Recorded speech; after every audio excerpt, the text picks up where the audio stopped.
Hello. So I just wanted to give you a little update on what's going on with Odin. Obviously based on the last video where I was advertising our Just Give whatever the fuck page for the fundraiser to try and help with the treatment of him.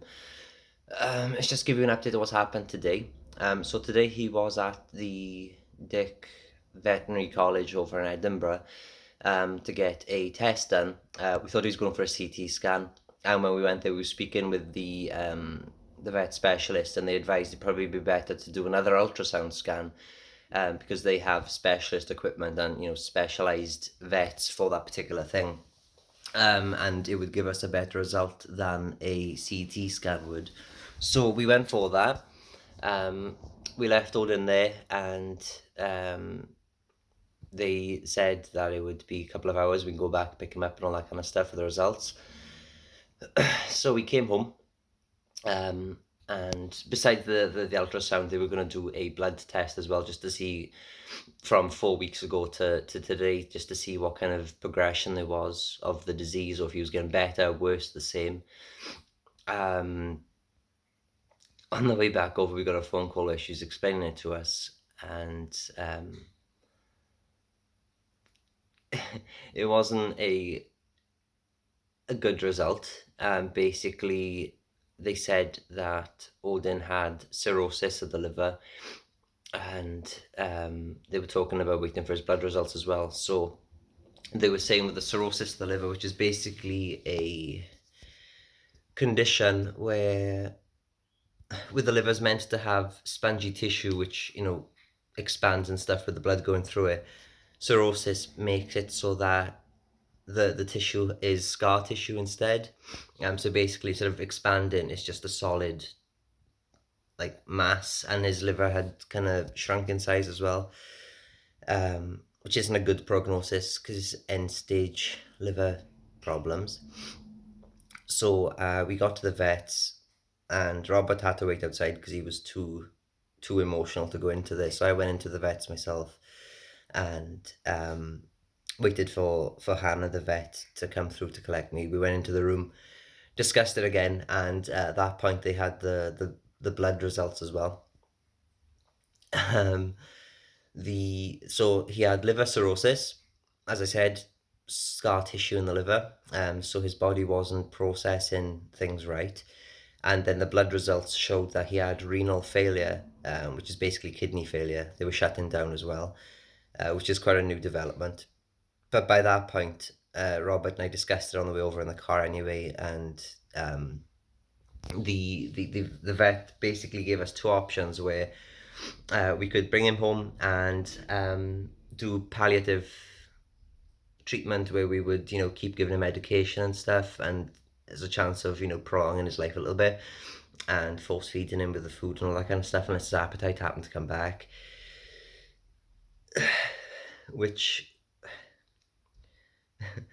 the decision was basically made in the car, and I went in there knowing that we had to get him put to sleep. That was the other option, because if we had have gone for the other option where we would have brought him home and tried treating things, it would have made, because it wasn't just the liver cirrhosis, it was also the renal failure, and she outlined that it was spread into the stomach. There was fluids leaking into the stomach, and it was also going into the intestines as well. And basically, the longer he'd have stayed alive, the more his organs would have started shutting down and things. So, so, it, so if we would have kept him alive, it'd have been a purely selfish thing. He wouldn't have had any quality of life at all. So we had to get him put to sleep, basically. So I signed the form, that got done there. I stayed in the room. Robert couldn't be there, as I said. He was far too emotional, and people have different ways of dealing with things. Oh, hello. Hello. I'm just making the video for people on YouTube about it. Huh? Making a video for YouTube about it. Give them an update on what's happening. Oh, not a good update. No, I know. So I signed the form, and even the vet agreed that the best option was to put him to sleep. And I stayed in the room. Robert couldn't be there because it was just too much for him. And as I was saying, people have different ways of coping with things. I said right from the start I had to be there, and I'm glad I was. And I wouldn't begrudge Robert for not being there because many people wouldn't want to, the final memory of the dog to be like that. Thankfully, when I was there, the last thing I remember of him now is he burped in my face, and then when I made him lie down, he kind of huffed at me like he used to do. So that was quite a good memory, I suppose.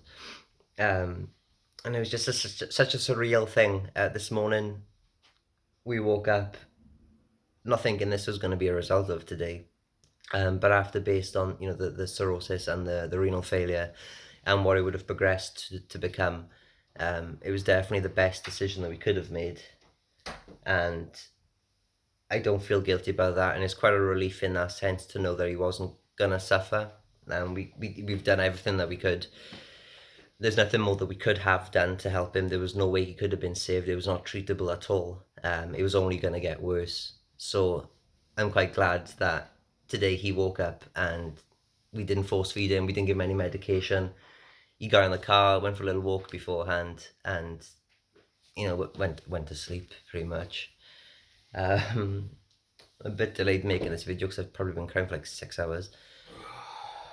it's not it's not good. But I just wanted to say to everyone that has been to the Just Giving page, thank you for all your support and all the messages and stuff. It's been lovely and quite heartwarming and humbling to see all of that stuff. So we're massively thankful for all that.